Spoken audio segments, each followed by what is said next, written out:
జనసేనకు గాజు గ్లాస్ గుర్తు ఇష్యూలో భారీ ట్విస్ట్. షాక్ ఇచ్చిన ఎన్నికల సంఘం.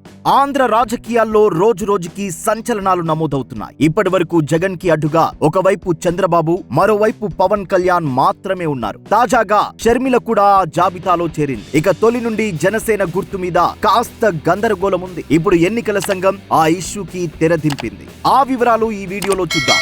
ఆంధ్రప్రదేశ్ అసెంబ్లీ ఎన్నికలు దగ్గర పడుతున్న వేళ రాజకీయంగా అన్ని పార్టీలు దూకుడు పెంచాయి. ఇప్పటికే కాంగ్రెస్ కూడా రేసులో నిలిచి మేమున్నామంటూ సవాల్ విసురుతుంది. మరోవైపు చంద్రబాబు, పవన్ కళ్యాణ్ పొత్తులతో ఆంధ్ర రాజకీయాన్ని వేడెక్కిస్తే ఇప్పుడు దానికి తోడు జగనన్న వదిలిన బాణమంటూ ప్రజల్లోకి వచ్చి ఇప్పుడు ఏకంగా జగన్ కే సవాల్ విసురుతుంది జగన్ ముద్దుల చెల్లి షర్మిల.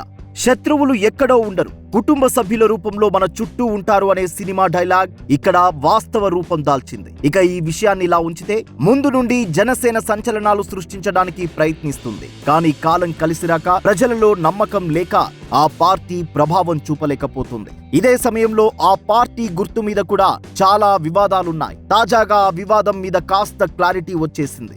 జనసేన పార్టీకి కేంద్ర ఎన్నికల సంఘం నుంచి గుడ్ న్యూస్ అందింది. జనసేన పార్టీకి ఎన్నికల గుర్తుగా గాజు గ్లాస్ ను మరోసారి కేటాయించింది కేంద్ర ఎన్నికల సంఘం. ఈ మేరకు ఆ పార్టీకి ఎన్నికల సంఘం మెయిల్ ద్వారా సమాచారం అందించింది. ఉత్తర్వుల ప్రతులను జనసేన అధినేత పవన్ కళ్యాణ్ కు మంగళగిరిలోని కార్యాలయంలో party legal cell chairman Sambasiva Prasad అందజేశారు.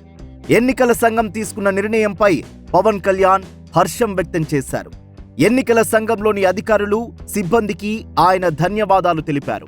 రానున్న సార్వత్రిక ఎన్నికల్లో జనసేన పార్టీ అభ్యర్థులకు గాజు గ్లాస్ ను కేటాయించాల్సిందిగా ఆంధ్రప్రదేశ్ ఎన్నికల సంఘానికి కేంద్ర ఎన్నికల సంఘం ఆదేశాలు జారీ చేసింది. గత సార్వత్రిక ఎన్నికలు, తెలంగాణ అసెంబ్లీ ఎన్నికల్లో గాజు గ్లాసు గుర్తుపైనే జనసేన అభ్యర్థులు పోటీ చేసిన విషయం తెలిసిందే. అదేవిధంగా ఈసారి ఎన్నికల్లో కూడా గాజు గ్లాసు గుర్తుతోనే జనసేన అభ్యర్థులు ఎన్నికల బరిలో నిలవనున్నారు. కాగా ఏపీలో మరికొద్ది వారాల్లో అసెంబ్లీ ఎన్నికలు జరగనున్న విషయం తెలిసిందే.